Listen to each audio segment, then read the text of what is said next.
जब से इंसान इस धरती पर आया है तब से आज तक इस पूरी ऐतिहासिक टाइमलाइन के दौरान एक चीज है जो कभी नहीं बदली, और वो चीज हमेशा धरती की परछाई बनकर चलती रही।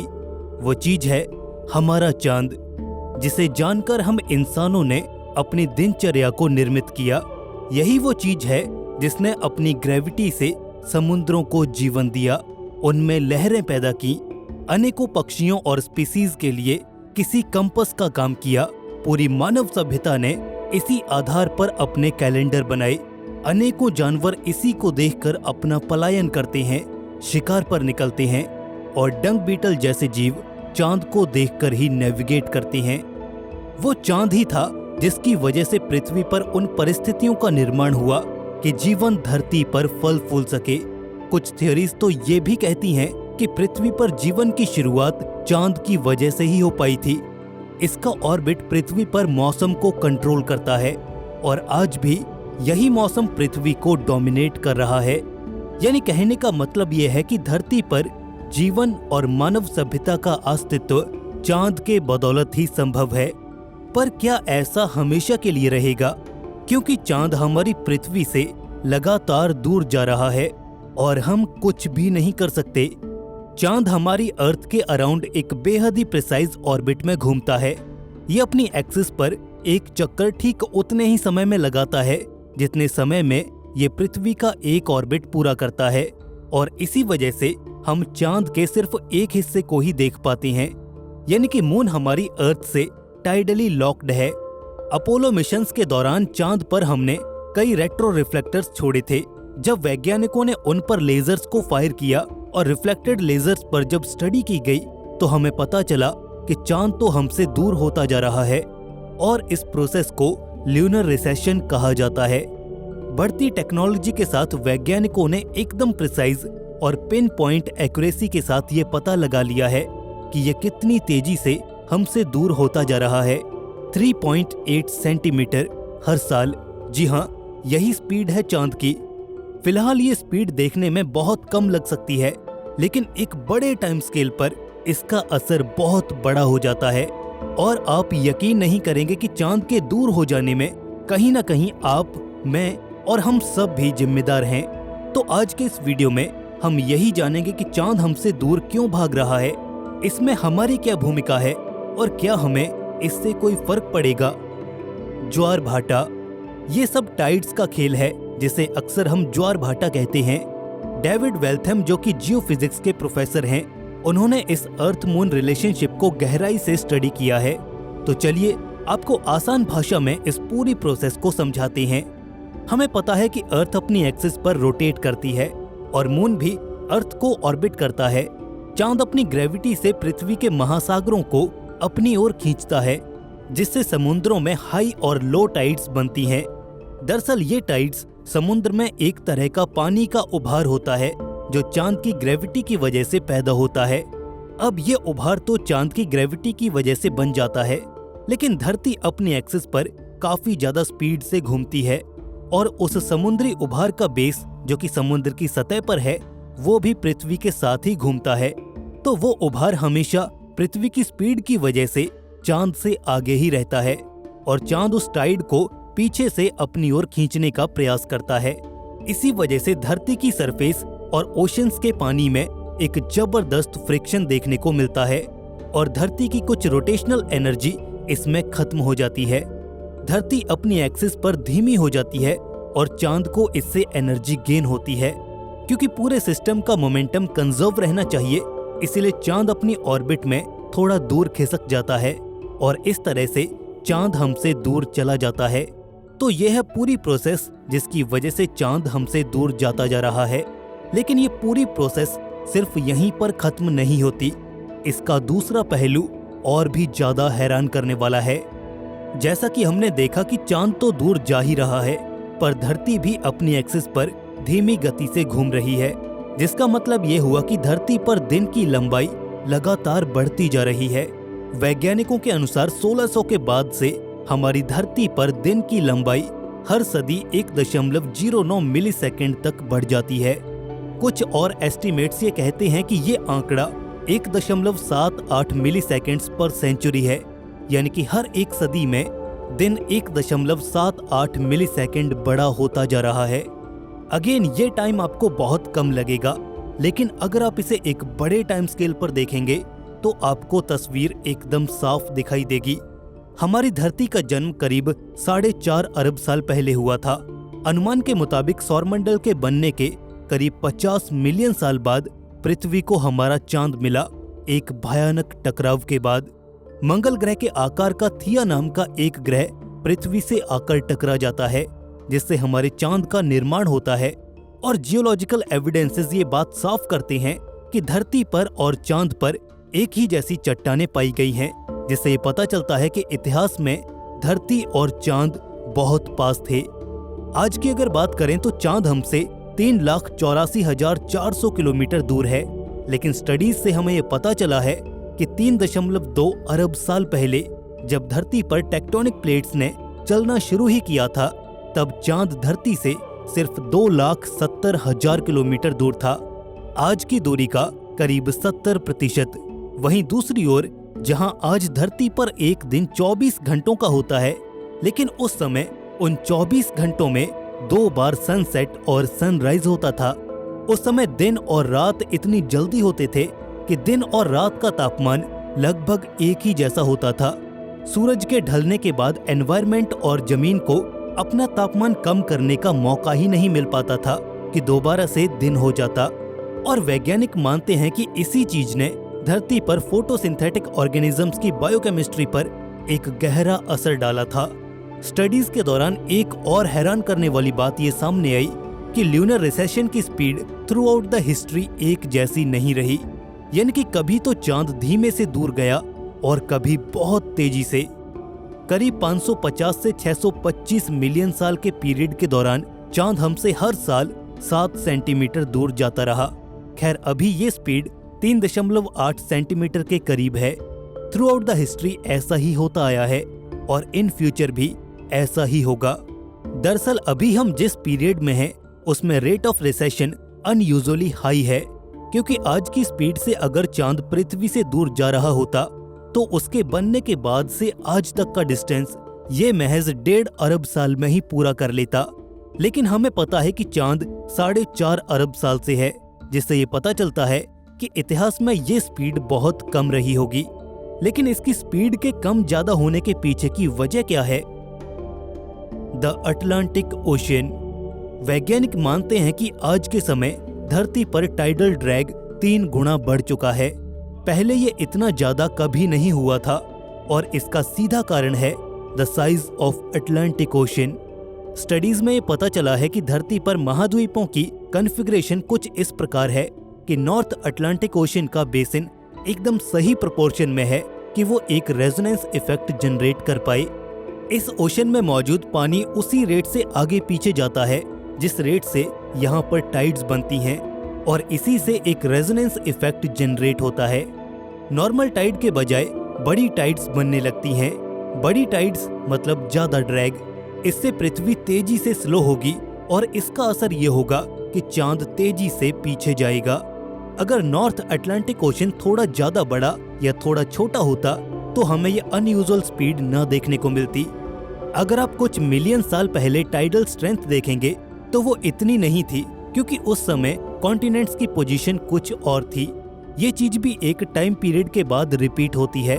मॉडल्स ये बताते हैं कि आने वाले 150 मिलियन साल बाद ये फिर से रिपीट होगी और 250 मिलियन साल बाद ये दोबारा से खत्म हो जाएगी और उस समय एक नया सुपर कॉन्टिनेंट फॉर्म होगा। धरती की जियोग्राफी हमेशा बदलती रहती है। तो क्या इसका मतलब यह है कि भविष्य में एक समय ऐसा आएगा कि हमारी पृथ्वी का कोई भी चांद नहीं होगा? वेल, ये समय कभी नहीं आएगा। चांद कितना भी तेज भाग ले, लेकिन वो धरती से दूर नहीं जा पाएगा, क्योंकि उससे पहले ही आने वाले 5 से 10 अरब साल में हमारा सूरज एक दैत्याकार रूप लेगा और मरने से पहले ही करीब आधे सौरमंडल को निगल जाएगा। जहां तक सवाल है मानव जाति का, तो हम इंसान अगर आपस में लड़कर खत्म न हुए तो ये इवेंट हमें देखने को जरूर मिलेगा। शायद हम किसी दूसरे ग्रह से इस इवेंट को देख रहे हों और शायद आपकी ही पीढ़ी का कोई बच्चा हमारी इस वीडियो को भी देख रहा हो। लेकिन अभी ये खतरा सिर्फ कुदरती नहीं है, हमारे दिन बड़े इसलिए भी हो रहे हैं क्योंकि हम खुद ग्लोबल वार्मिंग करने पर तुले हुए हैं। हमें पता है कि धरती पर मौजूद पानी का ज्यादातर हिस्सा ग्लेशियर्स के रूप में जमा हुआ है, लेकिन क्लाइमेट चेंज, ग्लोबल वार्मिंग और हमारी एक्टिविटीज की वजह से ग्लेशियर्स लगातार पिघल रही हैं। समुद्रों में पानी की मात्रा लगातार बढ़ती जा रही है, जिससे टाइड्स और भी ज्यादा बड़ी होती जा रही हैं और धरती और भी ज्यादा ड्रैग महसूस कर रही है और इसकी स्पिन और भी ज्यादा स्लो होती जा रही है। करीब 600 से 900 मिलियन साल पहले जब धरती पर आइस एज थी, धरती एक स्नोबॉल बनी हुई थी, तब कोई भी टाइड्स धरती पर देखने को नहीं मिलती थी, जिसकी वजह से ड्रैग बहुत कम था और उस स्पेसिफिक पीरियड में ल्यूनर रिसेशन ड्रामेटिकली स्लो हो गया था, जिससे पता चलता है कि कहीं ना कहीं इसके लिए हम भी जिम्मेवार हैं। ग्लोबल वार्मिंग सिर्फ हमारे प्लेनेट को ही गर्म नहीं कर रहा, बल्कि उसका असर हमारी सोच से कहीं ज्यादा है। क्या हम पृथ्वी को छोड़कर कहीं जा पाए हैं? 16 जुलाई सन 1969 से पहले इसका जवाब था नहीं। ये वो तारीख है जब इंसानों ने पहली बार अपोलो प्रोग्राम के तहत चांद की सतह पर कदम रखा। आज इस घटना को 50 साल से भी अधिक समय हो चुका है और आज भी हमारा उत्तर वही है जो 50 साल पहले था। जी हाँ, हम चांद तक जा पाए हैं, पृथ्वी से कुल 4 लाख किलोमीटर के करीब। लेकिन चांद पर पड़े वो ऐतिहासिक कदम आज भी हम इंसानों के वजूद की गवाही देते हैं। अपोलो प्रोग्राम में हम वहां चांद से सिर्फ वहां की फोटो और सैंपल्स ही नहीं लेकर आए, बल्कि वहां पर बहुत कुछ ऐसा छोड़ आए जो एक लंबे अरसे तक वहां ऐसे ही बने रहेंगे। कुछ साइंटिफिक इक्विपमेंट्स जैसे कि retro reflectors, lunar rovers, landers, seismometers और इसके अलावा भी बहुत कुछ। पर चांद पर हमारी निशानियां कुछ ऐसी भी हैं जिन्हें देखकर हमारी आने वाली पीढ़ियों को गर्व होगा, जैसे कि फुटप्रिंट्स, फुटपाथ्स और रोवर ट्रैक्स। ये सब निशान चांद की मिट्टी में ज्यों के त्यों बने हुए हैं। लेकिन आखिर कब तक? क्या ये हमेशा रहेंगे या फिर एक बड़े टाइम स्केल पर ये कभी न कभी गायब हो जाएंगे? कुछ लोग मानते हैं कि ये फुटप्रिंट्स और बाकी के प्रिंट्स चांद की सतह पर लाखों करोड़ों सालों तक एग्जिस्ट करते रहेंगे। हाँ, ये जरूर है कि चांद पर कोई एटमॉस्फेयर नहीं है, तो वहां ना तो हवा चलती है और ना ही धूल मिट्टी उड़ती है। तो इन सब वजहों से उन प्रिंट्स के मिटने का तो कोई सवाल ही पैदा नहीं होता। लेकिन फिर भी चांद पर कुछ ऐसी रहस्यमय प्रोसेसेस चल रही हैं जिनसे ये फुटप्रिंट्स हमारी सोच से भी कहीं ज्यादा तेजी से मिटते जा रहे हैं। इन प्रिंट्स के गायब होने के पीछे कुछ इंटरनल फैक्टर्स हैं, जैसे कि मून क्वेक्स, थर्मल एक्सपेंशन और कॉन्ट्रैक्शन, स्टैटिक इलेक्ट्रिसिटी और इसके अलावा वो मिस्टीरियस प्रोसेसेस जो चांद के अंदर चल रही हैं। कुछ एक्सटर्नल फैक्टर्स हैं जैसे कि सोलर इवेंट्स, सोलर और कॉस्मिक रेडिएशन, इम्पैक्ट्स एक्सेट्रा।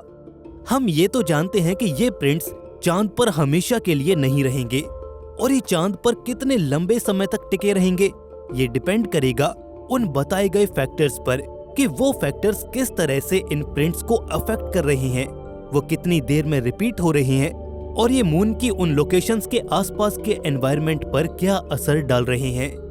अब ये प्रिंट्स मून की सरफेस से कैसे मिटेंगे, इसकी हमारे पास 3 पॉसिबिलिटीज बनती हैं। पहली संभावना है कि ये वायलेंटली एक ही झटके में खत्म हो जाएं, जैसे कि किसी इम्पैक्ट से। वो कोई एस्टेरॉइड या मेटेरॉइड इम्पैक्ट हो सकता है। दूसरी संभावना है कि इन प्रिंट से धीरे धीरे या तो मटेरियल रिमूव होना शुरू हो जाए, ये डिफॉर्म होने लग जाएं। शेकिंग और वाइब्रेटिंग मून सरफेस इसके लिए जिम्मेवार होगी।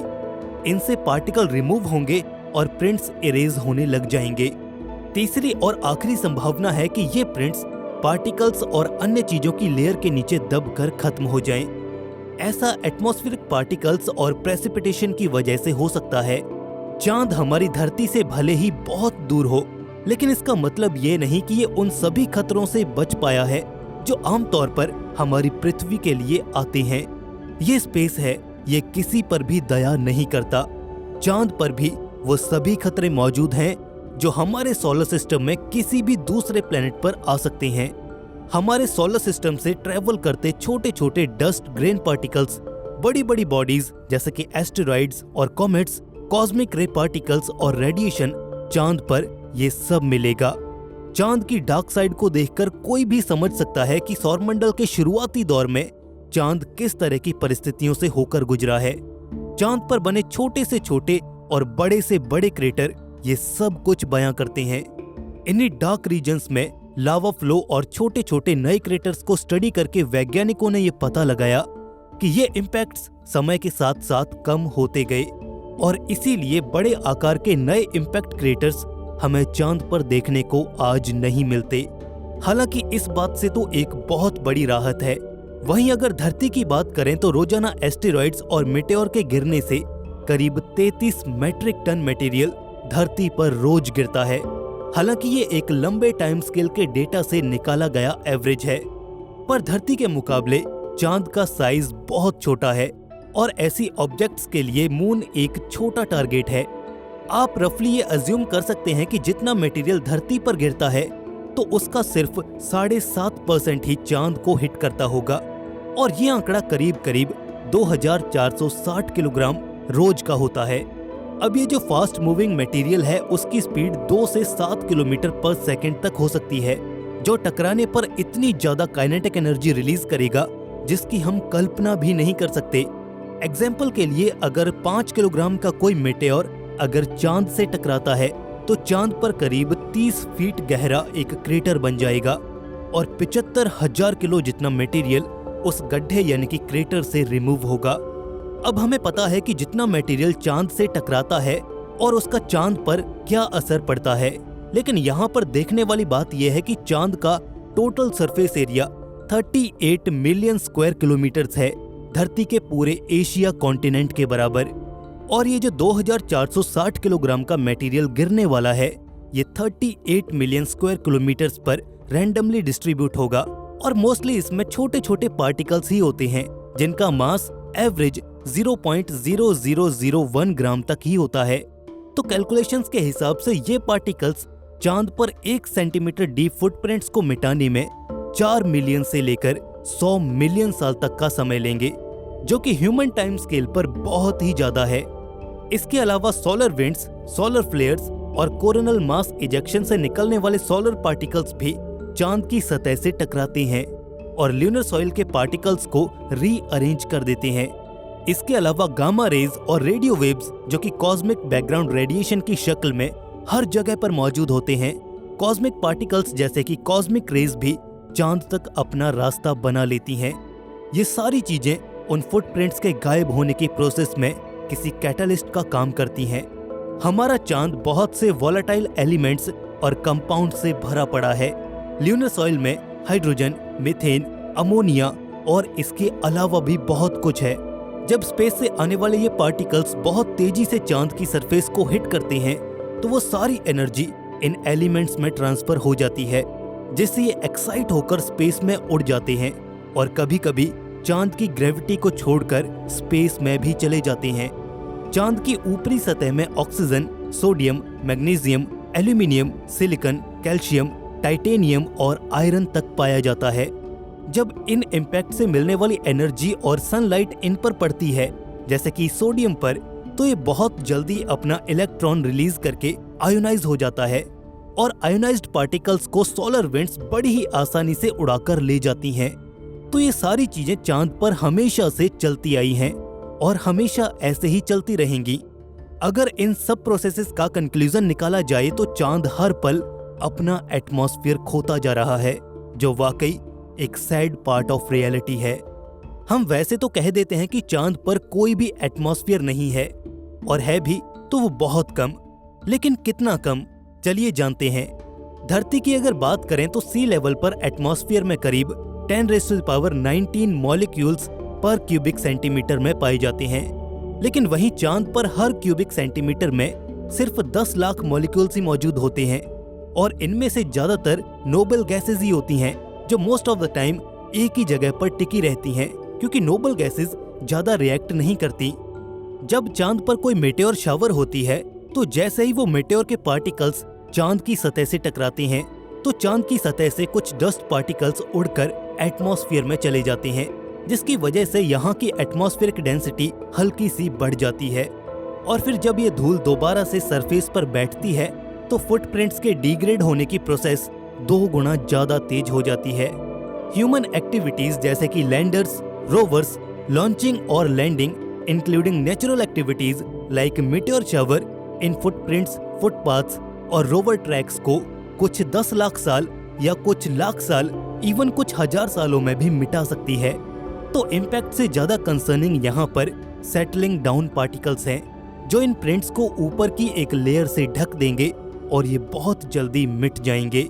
अब बात करते हैं इंटरनल इवेंट्स यानी कि चांद पर चलने वाली गतिविधियां जैसे कि मूनक्वेक्स के बारे में। जब से हमने चांद को समझना शुरू किया है तब से ही हम चांद पर होने वाली हलचलों को रिकॉर्ड करने के लिए वहां पर कई सिस्मोमीटर्स छोड़कर आए हैं। हाल ही में भारत के चंद्रयान 3 ने भी मूनक्वेक्स को कंफर्म कर दिया है। तो इतने सारे डेटा से हमने मूनक्वेक्स को 4 पार्ट्स में डिवाइड किया है। डीप मूनक्वेक्स जो कि सरफेस के करीब 700 किलोमीटर नीचे आते हैं, ये मेनली हमारी अर्थ की टाइडल फोर्सेस की वजह से जनरेट होते हैं। सरफेस वाइब्रेशंस जो कि किसी एस्टेरॉयड या मेटेओर के इम्पैक्ट की वजह से बनती हैं। थर्मल क्वेक्स ये चांद पर चल रहे डे नाइट साइकिल की वजह से बनते हैं। दिन में ज्यादा गर्मी होने की वजह से चांद की सतह एक्सपैंड होती है, तो वहीं रात को टेम्परेचर -180 डिग्री सेल्सियस तक चला जाता है, तो ल्यूनर सरफेस कॉन्ट्रैक्ट होने लगती है, जिसकी वजह से थर्मल क्वेक्स आते हैं। और चौथे नंबर पर है शैलो मून क्वेक्स। ये चांद की ऊपरी सतह से 20 से 30 किलोमीटर नीचे बनते हैं। यहाँ पहले जो 3 मून क्वेक्स हैं वो सिस्मिक स्केल पर बहुत छोटे होते हैं, माइल्ड होते हैं और हार्मलेस होते हैं। ये ल्यूनर सरफेस पर पार्टिकल्स को रीअरेंज या डिफॉर्म नहीं कर सकते। लेकिन जो शैलो मून क्वेक्स हैं वो सिस्मिक स्केल पर 5.5 तक भी जा सकते हैं। इनमें दूसरे मून क्वेक्स के कंपैरिजन में हजारों गुना ज्यादा पावर होती है। पृथ्वी से अगर कंपेयर करें तो यहाँ धरती पर सबसे ताकतवर अर्थक्वेक मैक्सिमम 2 मिनट तक रह सकता है, लेकिन चांद पर शैलो मून क्वेक्स 10 मिनट तक अपना भयंकर रूप दिखा सकते हैं।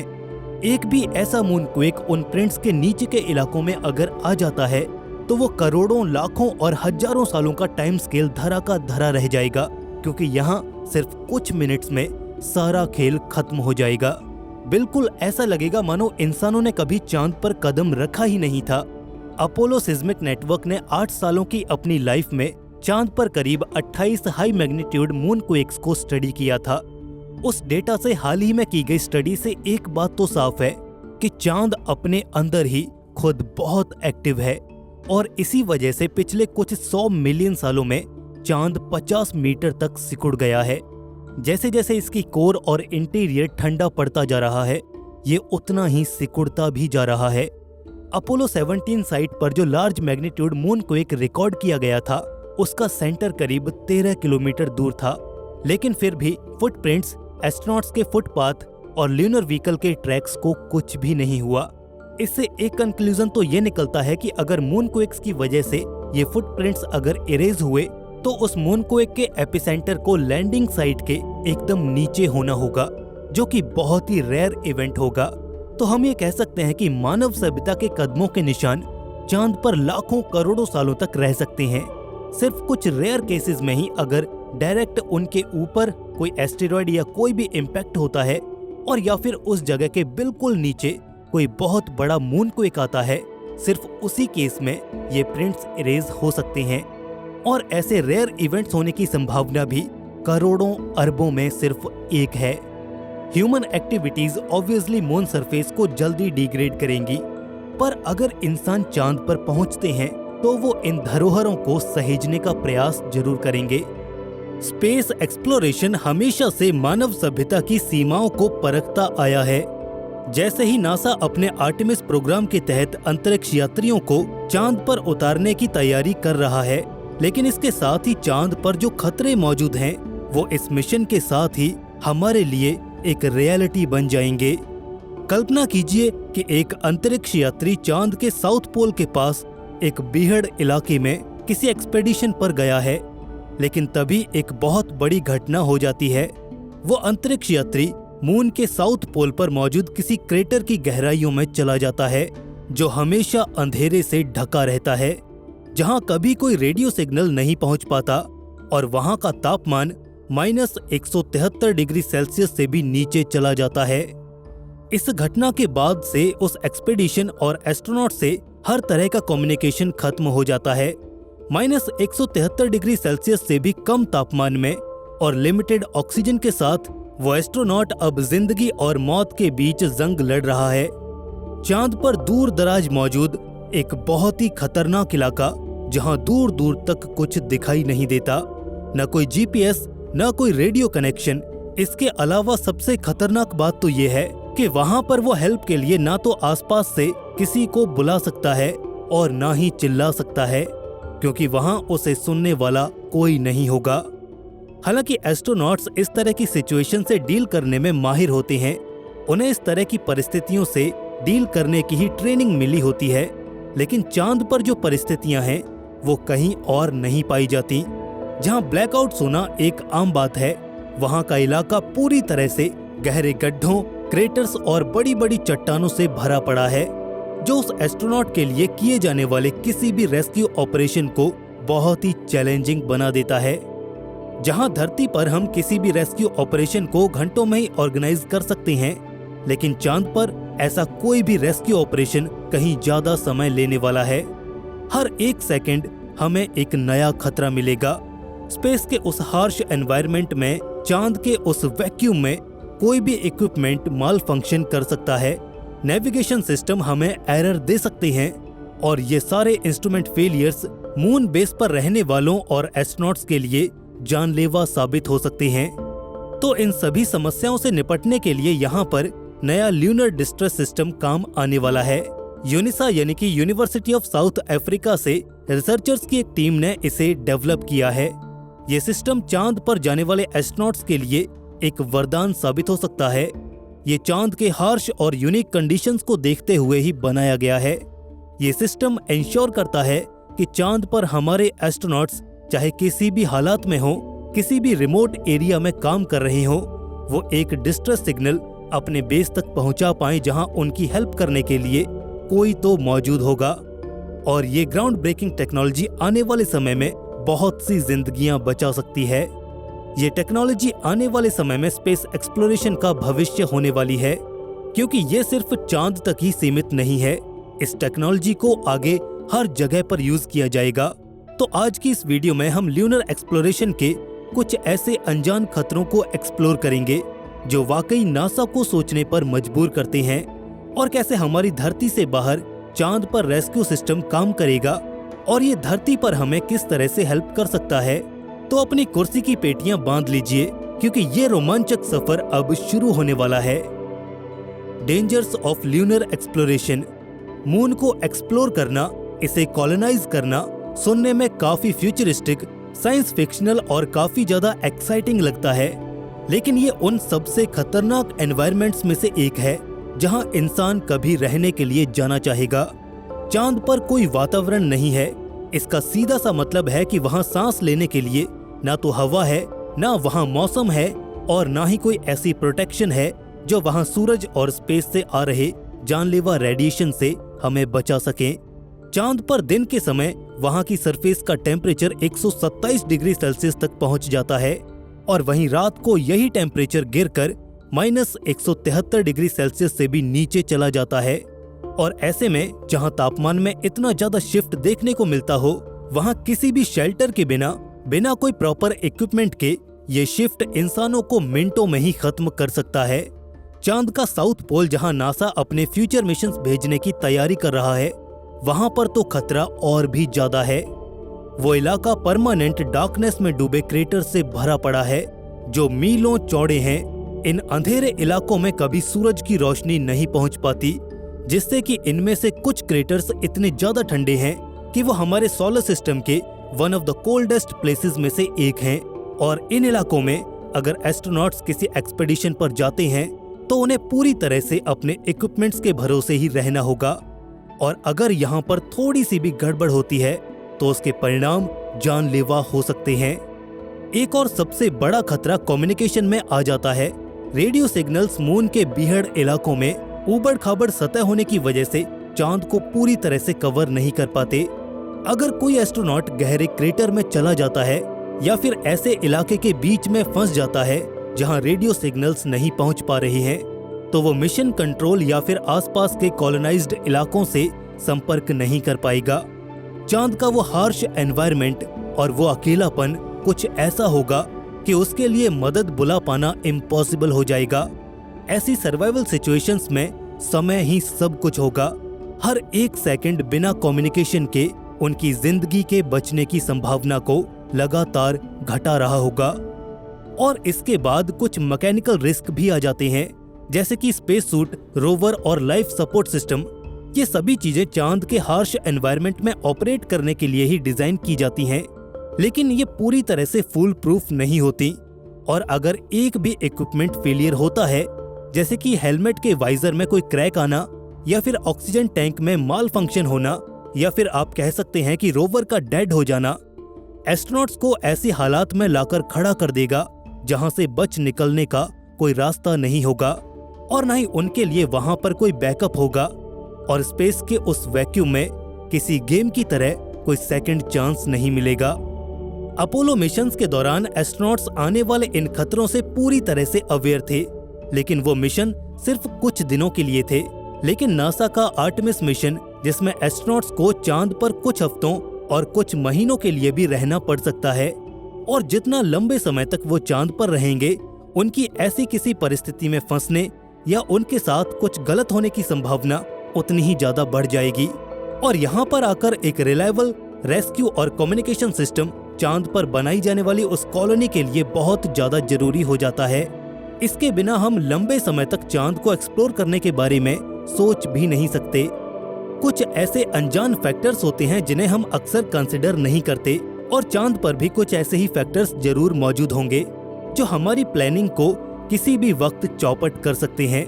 हमारे एस्ट्रोनॉट्स किसी भी समय कोई बहुत बड़ी मुसीबत में फंस सकते हैं, और उस समय जो हमें लॉस होगा वो पूरी स्पेस इंडस्ट्री और स्पेस एक्सप्लोरेशन के लिए सबसे बड़ा घाटा साबित हो सकता है। और इसीलिए हमें नए अलार्मिंग सिस्टम्स की बहुत ज्यादा जरूरत है। How lunar distress system works. नया ल्यूनर डिस्ट्रेस सिस्टम हमारे लिए एक टेक्नोलॉजिकल ब्रेक थ्रू है, जो कि स्पेस एक्सप्लोरेशन के समय आने वाले कुछ यूनिक चैलेंजेस को देखते हुए ही बनाया गया है। हालांकि ये एग्जिस्टिंग कॉस्पास सारसैट सिस्टम पर आधारित ही बनाया गया है, जो कि एक सैटेलाइट बेस्ड रेस्क्यू नेटवर्क है जिसे हम धरती पर अक्सर इस्तेमाल करते हैं। लेकिन इसको चांद के एक्सट्रीम एनवायरनमेंट में अडॉप्ट करने के लिए इसमें बहुत से चेंजेस किए गए हैं। चांद पर कोई भी ऑन ग्राउंड इंफ्रास्ट्रक्चर या फिर जीपीएस नहीं है, और न ही ऐसे टावर्स हैं जिनसे हम सिग्नल्स ट्रांसफर कर पाएं। तो ये नया ल्यूनर डिस्ट्रेस सिस्टम पूरी तरह से सैटेलाइट्स के एक कॉन्स्टलेशन पर आधारित होगा जो चांद को ऑर्बिट कर रहे होंगे। यानी कि बहुत सारे सैटेलाइट्स चांद को ऑर्बिट कर रहे होंगे और वो चांद के हर एक कोने पर अपनी पैनी नजरें बनाए हुए होंगे, और सैटेलाइट्स का वो जाल हमारे इस डिस्ट्रेस सिस्टम का आधार होगा। ये कैसे काम करता है? जैसे मान लीजिए कि एक एस्ट्रोनॉट चांद की किसी खतरनाक जगह पर मुसीबत में फंसा हुआ है, तो वो इस सिस्टम के जरिए एक लो पावर इमरजेंसी बीकन को एक्टिवेट करेगा, जो कि उसके इक्विपमेंट्स में लगा होगा। ये बीकन एक डिवाइस होगा जो सिग्नल भेजेगा सीधा उन सैटेलाइट्स को जो कि मून को ऑर्बिट कर रही होंगी, और फिर वहां से वो सैटेलाइट्स उस सिग्नल को आगे अर्थ बेस्ड मिशन कंट्रोल या फिर चांद पर आसपास के किसी ल्यूनर बेस को पहुंचा देगा। जिसका मतलब ये है कि अगर कोई भी एस्ट्रोनॉट अगर वाकई मुसीबत में है तो उसका पता तुरंत ही किसी न किसी को लग जाएगा। इस पूरे सिस्टम में बीकन टेक्नोलॉजी एक की इनोवेशन है। Doctor mark rice university of south Africa के लीड रिसर्चर हैं और सेफ्टी फ्रॉम स्पेस के फाउंडर भी हैं। वो एक्सप्लेन करते हैं कि बीकन लो पावर कंडीशंस में भी 10 घंटे तक ट्रांसमिशंस को संभाल सकता है, और ये उन एस्ट्रोनॉट्स के लिए बहुत ही ज्यादा महत्वपूर्ण हो जाता है जो अपने बेस से किसी काम या फिर एक्सप्लोरेशन के लिए बहुत दूर जा रहे होते हैं और उनके पास बैटरी लाइफ लिमिटेड होती है। उनकी टीम द्वारा डेवलप की गई वेवफॉर्म टेक्नोलॉजी ये सुनिश्चित करती है कि एस्ट्रोनॉट्स के साथ कम्युनिकेशन स्टेबल बना रहे और एनर्जी एफिशिएंट भी हो, जो कि स्पेस में सर्वाइवल के लिए बहुत ज्यादा जरूरी है। इस सिस्टम की एक और खासियत है real time tracking. Satellite network लगातार एस्ट्रोनॉट्स की लोकेशन को मॉनिटर करता रहता है, जिससे मिशन कंट्रोल उनके मूवमेंट्स को ट्रैक कर सकता है, उन कंडीशंस में भी जहां उनका संपर्क बेस या फिर ग्राउंड कंट्रोल से टूट गया हो। और ये कैपेबिलिटी खास तौर पर तब बहुत ज्यादा महत्वपूर्ण हो जाती है जब कोई एस्ट्रोनॉट किसी बहुत ऊंचे पहाड़ के पीछे या फिर किसी गहरे क्रेटर में फंस जाता है। ऐसी इमरजेंसी कंडीशंस में अगर हमें एस्ट्रोनॉट की एकदम प्रिसाइज लोकेशन पता होगी तो वहां पर हमारा उनकी लोकेशन और उनको ट्रैक करने में खर्च होने वाला कीमती समय बच जाता है और हम अपना पूरा ध्यान तेजी से उस रेस्क्यू ऑपरेशन को अंजाम तक पहुंचाने में लगा सकते हैं। ये सिस्टम ऑटोमेटिकली काम करने के लिए भी डिजाइन किया गया है, यानी इसे लगातार इंसानी निगरानी की जरूरत नहीं है। इमरजेंसी में हर एक सेकंड बहुत कीमती होता है और इसके ऑटोमेटेड रिस्पांस सिस्टम के चलते एस्ट्रोनॉट्स अपना पूरा ध्यान खुद के सर्वाइवल पर लगा सकते हैं, क्योंकि उनको ये पता होगा कि इस सिस्टम की वजह से ग्राउंड कंट्रोल या फिर ल्यूनर बेस तक उनकी जानकारी पहुंच गई होगी और उनको रेस्क्यू करने के लिए कोई न कोई मदद जरूर आ रही होगी। ये टेक्नोलॉजी सिर्फ एक सेफ्टी मेजर नहीं है, ये स्पेस एक्सप्लोरेशन के लिए एक गेम चेंजर साबित हो सकता है। लगातार कम्युनिकेशन और लोकेशन ट्रैकिंग की सुविधा देकर ये एस्ट्रोनॉट्स को दूर तक एक्सप्लोर करने का मौका देता है, जिससे एस्ट्रोनॉट्स को ये भरोसा रहता है कि अगर वो चांद पर किसी खतरनाक मिशन पर निकलते हैं तो वो अकेले नहीं होंगे। अगर कहीं पर भी मिशन में कोई गड़बड़ी होती है तो उनके लिए तुरंत मदद हाजिर हो जाएगी। Applications beyond moon. इस रेस्क्यू सिस्टम का सबसे रोमांचक पहलू तो ये है कि इसका इस्तेमाल सिर्फ चांद पर ही नहीं किया जाएगा, बल्कि चांद से परे भी हम इस सिस्टम को यूज कर पाएंगे। जैसे जैसे मानव सभ्यता मंगल और अन्य डीप स्पेस डेस्टिनेशंस के मिशन की तैयारी कर रही है, कम्युनिकेशन और रेस्क्यू टेक्नोलॉजी की जरूरत भी उतनी ही तेजी से बढ़ती जा रही है। चांद पर जिन चुनौतियों का सामना हमें करना पड़ता है, जैसे कि कम्युनिकेशन ब्लैकआउट और लंबे रिस्पॉन्स टाइम, और मंगल पर परिस्थितियां और भी ज्यादा डरावनी हो जाएंगी। मान लीजिए कि अगर कोई एस्ट्रोनॉट मंगल पर किसी गंभीर परिस्थिति में फंस जाता है तो वहां से डिस्ट्रेस कॉल को पृथ्वी तक पहुंचने में 20 मिनट से भी ज्यादा का समय लग जाएगा और ऐसी इमरजेंसी सिचुएशन में एक एक मिनट बहुत भारी पड़ जाते हैं और सिर्फ यही छोटे समय का फर्क ही वहां जीवन और मृत्यु के बीच की दूरी बन जाएगी। लेकिन इस नए सिस्टम के इस्तेमाल से अगर कोई एस्ट्रोनॉट किसी मुसीबत में फंस जाता है तो बीकन टेक्नोलॉजी तुरंत ही इसकी जानकारी धरती पर ग्राउंड कंट्रोल को भेज देगी, लेकिन साथ ही मार्स पर बने बेस पर भी उसकी जानकारी पहुंच जाएगी, जिससे कि उनके साथी उस एस्ट्रोनॉट की मदद के लिए जल्दी से जल्दी कोई रेस्क्यू प्लान बना पाएंगे। यूनिवर्सिटी ऑफ साउथ अफ्रीका की रिसर्चर्स की टीम ने इस टेक्नोलॉजी का एक वर्जन धरती पर भी इस्तेमाल करने के लिए डेवलप किया है, जिसे बीगल कहा जाता है। ये टेक्नोलॉजी यहाँ धरती पर ही किसी रिमोट या फिर हजार्डस एनवायरनमेंट में और या फिर सर्च एंड रेस्क्यू एफर्ट्स में बहुत काम आ सकती है, जैसे कि हिमालय में फंसे पर्वतारोहियों से लेकर डिजास्टर जोन में काम कर रहे फर्स्ट रिस्पॉन्डर्स तक। बीगल लो पावर कम्युनिकेशन की सुविधा देता है। भले ही वहां पर दूसरे कन्वेंशनल नेटवर्क्स फेल हो जाएं, लेकिन ये टेक्नोलॉजी इतनी रिलायबल है कि ये बुरी से बुरी कंडीशन में भी काम करती रहेगी। बीगल का 2-वे कम्युनिकेशन फीचर इसे और भी ज्यादा यूजफुल बना देता है। ट्रेडिशनल SOS सिस्टम के विपरीत जो सिर्फ एक सिग्नल भेजते हैं, बीगल लोगों को रेस्क्यू के साथ कम्युनिकेट करने की भी सुविधा देता है, जिससे कि वो अपनी परिस्थिति के बारे में लोगों को अपडेट दे सकते हैं। ये रियल टाइम इंफॉर्मेशन रेस्क्यूअर्स को अपने प्लान्स बनाने और उन्हें एग्जीक्यूट करने में बहुत ही ज्यादा हेल्प कर सकती है। इससे समय की भी बचत होती है और जान माल की हानि भी कम हो जाती है। यहाँ पर स्पेस और अर्थ बेस्ड एप्लीकेशंस के बीच हमें एक समानता दिखाई देती है कि कैसे स्पेस टेक्नोलॉजी मानवता के लिए फायदेमंद साबित हो सकती है, चाहे चांद पर एस्ट्रोनॉट्स को बचाने की बात हो या फिर धरती पर गंभीर परिस्थितियों में फंसे लोगों को बचाने की बात हो। बीगल टेक्नोलॉजी ये सुनिश्चित करती है कि कोई भी जो इस टेक्नोलॉजी को यूज कर रहा है वो किसी भी तरह से पहुंच से बाहर ना जाए, उसका किसी भी हालात में कम्युनिकेशन बना रहे। कंक्लूजन, ये नया ल्यूनर डिस्ट्रेस सिस्टम एस्ट्रोनॉट्स की सेफ्टी के लिए एक बहुत बड़ा कदम है। जैसे जैसे हम चांद, मंगल और उससे आगे के लॉन्ग टर्म मिशंस की तैयारी कर रहे हैं, लेकिन इसके लिए हमारे पास एक रिलायबल कम्युनिकेशन और रेस्क्यू सिस्टम होना बहुत जरूरी हो जाता है। स्पेस एक्सप्लोरेशन बहुत से अनजान और रहस्यमय खतरों से भरा हुआ है, और इस तरह की इनोवेशंस के बिना जोखिम बहुत ज्यादा हो जाते हैं। और जहां पर इंसानी जान की बात आती है वहां पर हम दांव नहीं खेल सकते। लेकिन इस टेक्नोलॉजी का असर स्पेस से भी परे है। बीगल यहाँ धरती पर भी सर्च एंड रेस्क्यू ऑपरेशंस में एक रेवोल्यूशन ला सकता है और ये हमें इस नए सिस्टम की क्षमता को दर्शाता है। ये दिखाता है कि स्पेस एक्सप्लोरेशन से जो इनोवेशंस हो रहे हैं उनका हमारे दैनिक जीवन और हमारी रोजमर्रा की जिंदगी में क्या फर्क पड़ रहा है, वो कैसे और ज्यादा बेहतर होती जा रही है। अब चाहे चांद हो या फिर पृथ्वी के रिमोट एरियाज, ये टेक्नोलॉजी सुनिश्चित करती है कि अगर कोई किसी बुरी परिस्थिति में फंसा हुआ है या किसी इमरजेंसी में है तो वह हमेशा किसी न किसी से संपर्क जरूर कर पाए। और धरती पर यह टेक्नोलॉजी मरीन सेलर्स के बहुत काम आ सकती है। अक्सर हम सुनते हैं कि मदद न मिलने की वजह से समुद्र में बहुत से हादसे हो जाते हैं और ये टेक्नोलॉजी वहां पर किसी वरदान से कम नहीं है। जैसे जैसे नासा आर्टेमिस प्रोग्राम आगे बढ़ा रहा है, हमारा नई दुनिया को एक्सप्लोर करने का सपना भी सच होने वाला है। लेकिन एक्सप्लोरेशन भी तभी मुमकिन है जब वो सुरक्षित हो। यूनिवर्सिटी ऑफ साउथ अफ्रीका के रिसर्चर्स को उनके इस सराहनीय काम के लिए उनका बहुत धन्यवाद। अब एस्ट्रोनॉट्स चाहे मून पर हों या फिर मार्स पर हों या फिर कोई भी अनजानी जगह पर हों, वहां पर वो पूरे आत्मविश्वास के साथ जा सकते हैं, ये जानते हुए भी कि वहां पर खतरा है। लेकिन वो ये बात भी जानते हैं कि उनके पास एक लाइफलाइन है, एक भरोसा है कि अगर वो किसी भी मुसीबत में फंस जाती हैं तो उनके पीछे जो लोग हैं वो उन्हें बचाने के लिए आ जाएंगे। दोस्तों, आशा करता हूँ कि आपको ये वीडियो जरूर पसंद आया होगा। अगर आपको ये वीडियो अच्छा लगा तो इसे लाइक और दोस्तों में शेयर जरूर करें। ऐसे ही और वीडियोस के लिए चैनल को सब्सक्राइब करके बेल नोटिफिकेशन इनेबल जरूर कर लें।